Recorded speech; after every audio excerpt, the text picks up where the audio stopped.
तरंग तरंग तरंग तरंग युवा तरंग। ये जिंदगी का सफर, ये जिंदगी का सफर तेरी आशीषों से भर, तेरी आशीषों से भर।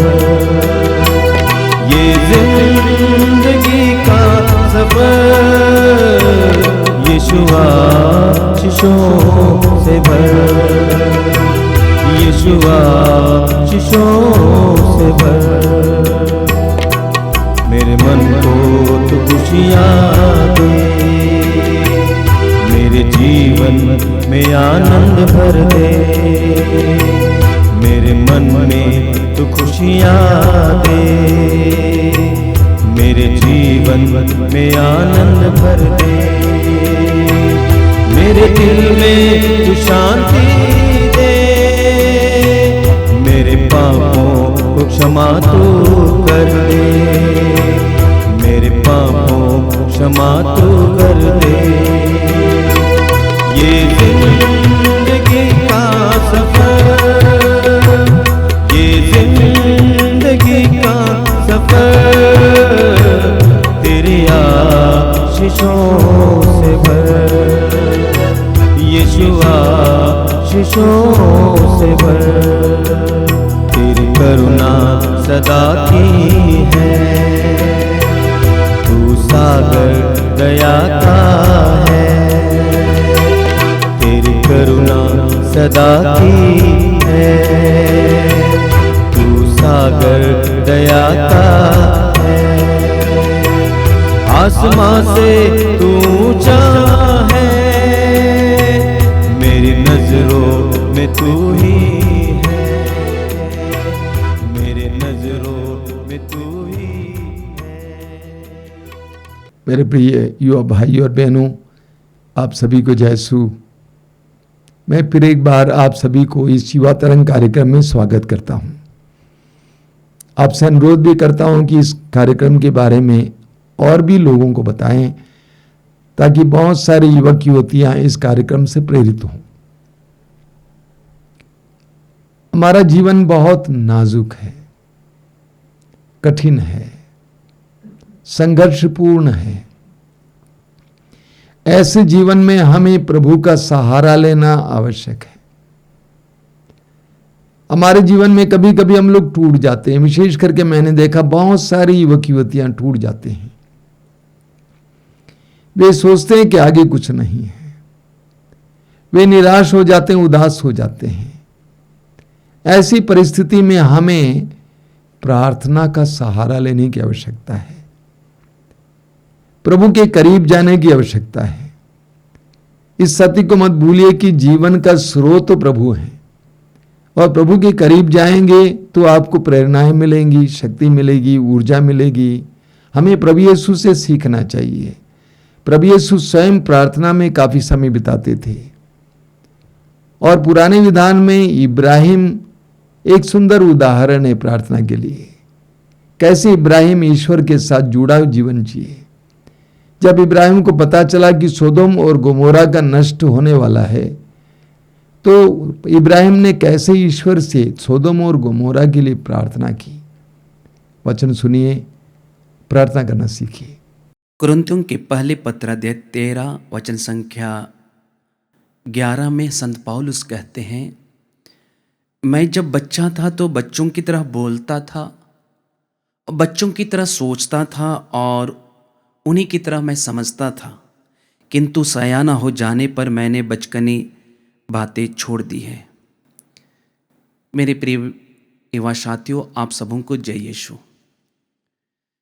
मैं यह मानता हूं और यह विश्वास भी करता हूं कि सभी मनुष्य के अंदर में एक इच्छा होती है प्रभु की खोज करने के लिए। ये इच्छाएं जन्मजात होती है अपने परमेश्वर की खोज करने के लिए। चाहे व्यक्ति धार्मिक प्रवृत्ति के परिवार से क्यों ना आए या अधार्मिक प्रवृत्ति के परिवार से आए, हर एक इंसान परमेश्वर की खोज में लगा रहता है। व्यक्ति परमेश्वर की खोज में, उस परमेश्वर की खोज में लगा रहता है जिन्होंने स्वर्ग और पृथ्वी को बनाया, जिन्होंने मुझे और आपको बनाया। उस परमेश्वर की खोज में इंसान हर समय लगा रहता है। उसी को अंग्रेजी में कहा जाता है, all human being have an inborn desire for God. हम में से कुछ लोग ऐसे हैं जो परमेश्वर की, हमारे अंदर में जो ईश्वरीय इच्छा है उसको दबाने की, बहुत सारे लोग उस इच्छा को दबा देते हैं और उस इच्छा को इस हद तक दबा देते हैं कि लोग उसे एहसास ही नहीं कर पाते हैं। बहुत सारे लोग अलग अलग तरीके से उसे अनुभव करते हैं। प्रिय युवा साथियों, हम इस युवा अवस्था में हम अक्सर एक बात भूल जाते हैं। हमें ये बात हमें कतई नहीं भूलना चाहिए। पवित्र बाइबल हमें उत्पत्ति ग्रंथ अध्याय 1 वचन संख्या 27 और 2 वचन संख्या 7 हमें बहुत स्पष्ट रूप से बताता है कि मैं कौन हूं, इसके बारे में, कि ईश्वर ने हर एक मनुष्य को अपने प्रतिरूप बनाया है और उन्होंने हम सबों को मिट्टी से गढ़ा और अब हमारे नथनों में प्राण वायु फूका है। मेरे युवा साथियों, ये प्राण वायु ईश्वर का है। मेरा शरीर ईश्वर का है, मेरी आत्मा ईश्वर की है, मेरी हड्डियां ईश्वर की है। यानी कि मैं ईश्वर के प्रतिरूप बनाया गया हूं, मैं ईश्वर की तरह दिखाई देता हूं। आप ईश्वर की तरह दिखाई देते हैं, आप ईश्वर के प्रतिरूप बनाए गए हैं। यानी कि आप अकेला नहीं हैं, आपके साथ ईश्वर है, परमेश्वर है, जिसके बारे में पवित्र बाइबल हमें बताती है, ईश्वरों का ईश्वर, प्रभुओं के प्रभु, राजाओं के राजा कह करके पुकारती है। वही प्रभु आपको अपने प्रतिरूप बनाया है। कभी कभी हम युवावस्था में हम भूल जाते हैं, अकेलापन महसूस करते हैं और अकेलापन महसूस को दूर करने के लिए हम गलत चीज़ों में गिर जाते हैं, गंदी आदतों में गिर जाते हैं। हमें ये बात कतई नहीं भूलना चाहिए कि हम ईश्वर के रूप, प्रतिरूप बनाए गए हैं और मैं अकेला नहीं हूँ, मेरे साथ 3 व्यक्ति हैं, पिता, पुत्र और पवित्र आत्मा। मैं और आप राज घराने के लोग हैं, हम त्रित्वमय ईश्वर के घराने के लोग हैं। मेरे प्रिय विश्वासी भाई और बहनों, हम पवित्र बाइबल में हमें बहुत सुंदर तरीके से उत्पत्ति ग्रंथ में हमें बताता है, मूसा इजरायलियों से कहते हैं अपने ईश्वर को अपने समान प्यार करने के लिए वे कहते हैं। हम पढ़ेंगे उत्पत्ति ग्रंथ में, बहुत ही सुंदर तरीके से हमें समझाते हैं। यहाँ पर हम पढ़ेंगे कि मूसा ईश्वर के द्वारा जो आदेश मिलता है उसको लेकर के जाता है इजरायलियों के पास, और इजरायलियों को ये आदेश वे देते हुए कहते हैं कि उस ईश्वर पर श्रद्धा करो, उस परमेश्वर पर अपनी श्रद्धा रखो, उस ईश्वर के मार्ग पर चलो, उस ईश्वर को प्यार करो जिस ईश्वर ने आपको और हमें अपने प्रतिरूप बनाया है। और उससे आगे कहते हैं उस ईश्वर को अपने सारे हृदय से, बुद्धि से, शक्ति से एवं संपूर्ण आत्मा से प्यार करने के लिए ईश्वर मूसा के द्वारा इजरायलियों को कहते हैं। और इसी बात को नए विधान में हम पढ़ेंगे। एक शास्त्री यीशु के पास जाते हैं और यीशु से पूछते हैं कि मुझे अनंत जीवन प्राप्त करने के लिए क्या करना चाहिए, और यीशु उन्हें समझाते हुए कहते हैं कि अनंत जीवन प्राप्त करने के लिए अपने ईश्वर को सच्चे हृदय से, बुद्धि से, शक्ति से एवं संपूर्ण आत्मा से प्रेम करने के लिए कहते हैं। और दूसरी आज्ञा उससे देते हैं, अपने पड़ोसियों को भी अपने समान प्यार करो। ये प्रेम ही ईश्वर की खोज है, ये प्रेम ही ईश्वर है मेरे प्रिय युवा साथियों। लेकिन कभी कभी हम उस प्रेम को नहीं पहचान पाते हैं और गिर जाते हैं। और इस बात को संत पौलुस रोमियों के पत्र अध्याय 7 वचन संख्या 15 में कहते हैं। वे कहते हैं, मैं अपना ही आचरण नहीं समझता हूं, क्योंकि मैं जो करना चाहता हूं वह नहीं बल्कि वही करता हूं जिससे मैं घृणा करता हूं। अर्थात वे कहते हैं, मेरे अंदर में अच्छा कार्य करने की इच्छा होती है, लेकिन मैं अच्छा कार्य नहीं कर पाता हूं। मेरे अंदर में दूसरों को भलाई करने की इच्छा होती है, लेकिन भलाई के बदले बुराई कर देता हूं। कभी कभी हमारे जीवन में भी ऐसा हो सकता है। इस चकाचौंध की दुनिया में हम युवा वर्ग के लोगों को ऐसा हो सकता है, हमें इस प्रकार की इच्छा हो सकती है, आज मैं मोबाइल में व्यस्त नहीं रहूंगा। हमारे अंदर में एक अच्छी इच्छा होती है। हो सकता है हम अपने में बहुत बार हम निर्णय लेते हैं, हम मोबाइल में गेम्स नहीं खेलेंगे। हो सकता है हम निर्णय लेते हैं मोबाइल में रील्स नहीं देखेंगे, लेकिन क्या होता है, कई बार हम नहीं चाहते हुए भी हम उसी में गिर जाते हैं। हम नहीं चाहते, हो सकता है हमारे अंदर में एक प्रकार का उसमें लत लग जाता है। एक जेराल्ड करके व्यक्ति है, वो एक किताब लिखते हैं, कहते हैं एडिक्शन के बारे में, एडिक्शन और ग्रेस के बारे में, लत और ईश्वरीय कृपा के बारे में लिखते हैं। मेरे प्रिय युवा साथियों, आजकल बहुत सारे युवक युवतियां कई चीजों में एडिक्टेड है, लत में पड़े हुए हैं। जैसे बुरे बुरे पिक्चर देखना, अश्लीलता की पिक्चर देखना, गाली देने की लत, झूठ बोलने का लत, दूसरों को नीचा गिराने का लत, ऐसे तमाम प्रकार के एडिक्शन में हम पड़ जाते हैं जो हमें बुराई की ओर लेके चलता है। वास्तव में ये एडिक्शन और ये लत क्या है? ये एडिक्शन और लत मनुष्यों की इच्छाओं को बांध देता है, हमारे जीवन पर यह शासन करता है। ये एडिक्शन क्या होती है? ये एडिक्शन ये तेज इच्छा होती है। और हम जानते हैं जो एक प्रकार की इच्छा होती है, ये इच्छा क्या है? ये इच्छा है एडिक्शन, जो बुराई की इच्छा। दो प्रकार की इच्छा होती है, एक ईश्वर की खोज करने की इच्छा और एक बुराई की इच्छा होती है। हम ईश्वरीय खोज जो आंतरिक है उससे हम ना ढूंढ करके हम सांसारिक चीज़ों पर हम ढूंढते रहते हैं। मेरे प्रिय युवा साथियों, इसलिए हम पवित्र बाइबल में हम पढ़ेंगे कुरिन्थियों के दूसरे पत्र अध्याय 6 वचन संख्या 4 से आगे हम पढ़ेंगे। यहाँ प्रभु का वचन बहुत ही सुंदर तरीके से हमें बताता है कि ईश्वर ने हमारे अंदर में एक अमूल्य निधि रखा है। वचन ध्यान से सुनिएगा। हम पढ़ेंगे कुरिन्थियों के नाम दूसरे पत्र अध्याय 4 वचन संख्या 6 और 7 में हम पढ़ते हैं।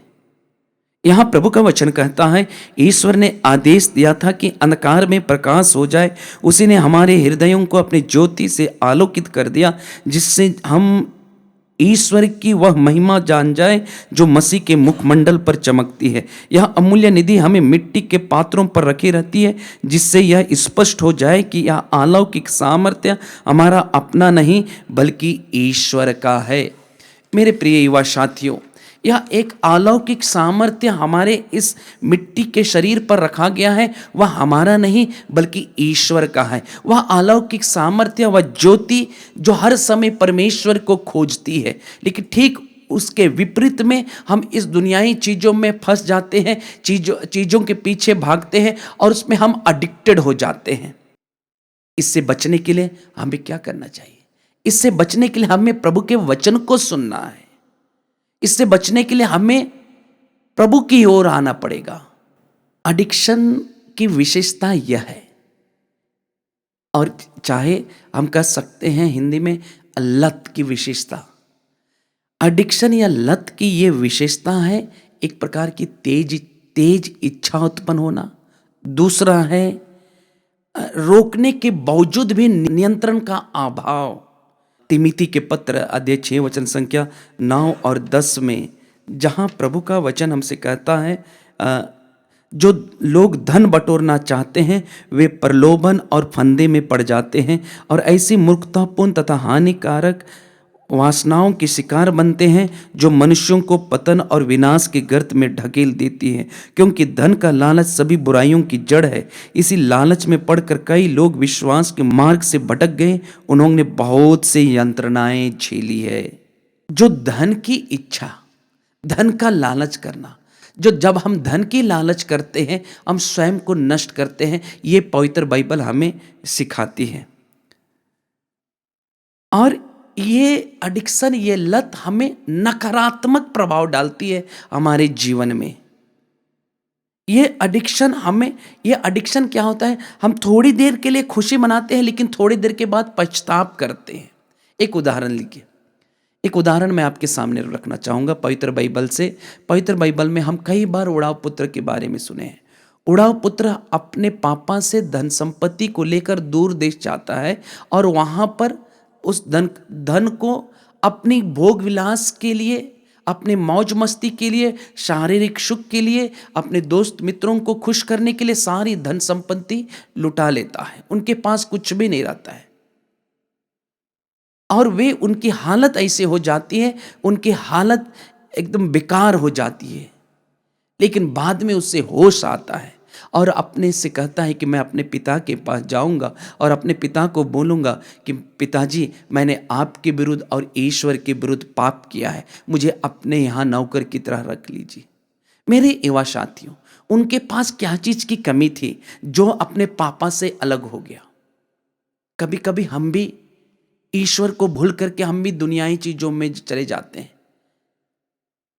ईश्वर, मेरे प्रिय युवा साथियों, ईश्वर दयालु ईश्वर है, प्रेम करने वाला ईश्वर है, ईश्वरों का ईश्वर है, प्रभुओं का प्रभु है, देर से क्रोध करने वाला ईश्वर है। वह हमारा इंतजार करता है। हम कई बार बुरी बुरी आदतों में गिरते हैं। हमें इससे कैसे आना चाहिए? इसका उपाय है प्रभु की कृपा, ग्रेस। एडिक्शन से दूर होने के लिए प्रभु की कृपा ही हमें एडिक्शन से दूर रख सकता है। इसके प्रभु का वचन कहता है, प्रभु यीशु स्वयं कहते हैं, मार्कुस के सुसमाचार अध्याय 10 वचन संख्या 27 में कहते हैं, मनुष्यों के लिए यह असंभव है लेकिन ईश्वर के लिए नहीं, क्योंकि ईश्वर के लिए सब कुछ संभव है। मेरे युवा साथियों, इस चकाचौंध की दुनिया में हमें, हमारी मानवीय आत्मा को, हमें पवित्र आत्मा से हमें संचालित होने के लिए हमें कोशिश करना चाहिए। हम इस युवावस्था में व्यक्तिगत शक्ति या ऊर्जा को ईश्वर की अनुग्रह की शक्ति के साथ ही हमें सम्मानित होना चाहिए। यह कैसा हो सकता है? यह इस सामर्थ्य यह सिर्फ मेरे ही शक्ति से नहीं बल्कि ईश्वर की कृपा से ही हम बुरे लत से हम लड़ सकते हैं। हम बुरे लत से उभर सकते हैं जब मैं और आप प्रभु के वचनों को सुनते हैं, उनका पालन करते हैं, उनके मार्ग पर चलते हैं। तब प्रभु हमें आशीर्वादित करते हैं, हमें अनुग्रह से भरते हैं। और ईश्वर सिर्फ हमें अकेला, ईश्वर हमें बुरी आदत में हमें देखना नहीं चाहते। ईश्वर हम चाहते हैं कि हमारा उन्नति हो, हम आगे बढ़े, फले फूले। ईश्वर की इच्छा यही है। तो आइए हम प्रभु से आज प्रार्थना करें कि प्रभु हमें अपनी कृपा से या सामर्थ्य, शक्ति प्रदान करें, जिससे कि हम, जो हमारे अंदर में जो बुरी आदतें हैं, बुरी लत है, वह हमसे दूर हो जाए। आमीन। आइए हम प्रार्थना करें। ये प्रेमी पिता, धन्यवाद देता हूं इस पवित्र समय के लिए, इस कार्यक्रम को सुनने वाले, इसमें सहभागी होने वाले एक एक भाई बहन के लिए धन्यवाद देता हूं। विशेष करके इन बेटे बेटियों के लिए मैं प्रार्थना करता हूं। इनके जीवन में कई प्रकार की कठिनाइयों का इनको सामना करना पड़ता है। प्रतिदिन इनके जीवन में थकाने वाले अनुभव, डराने वाले अनुभव, निराश करने वाले अनुभव होते हैं। ऐसे क्षणों में भी तेरे साथ जुड़ने के लिए, प्रार्थना में तेरे साथ जुड़ने और शक्ति और प्रोत्साहन प्राप्त करने के लिए कृपा प्रदान करना। सर्वशक्तिमान परमेश्वर, पिता, पुत्र और पवित्र आत्मा आप लोगों को आशीर्वाद प्रदान करें। आमीन, सबको जय यीशु। ये जिंदगी का सफर, ये जिंदगी का सफर तेरी आशीषों से भर, यीशु आशीषों से भर। तूने जीवन दिया है मुझे, तेरा प्यार दिया है मुझे, तूने जीवन दिया है मुझे, तेरा प्यार दिया है मुझे। तू अपना बना ले मुझे, तू अपना बना ले मुझे, तेरी राहों में ले चल मुझे, तेरी राहों में ले चल मुझे। ये जिंदगी का सफर, ये जिंदगी का सफर तेरी आशीषों से भर, तेरी आशीषों से भर, यीशु आशीषों से भर।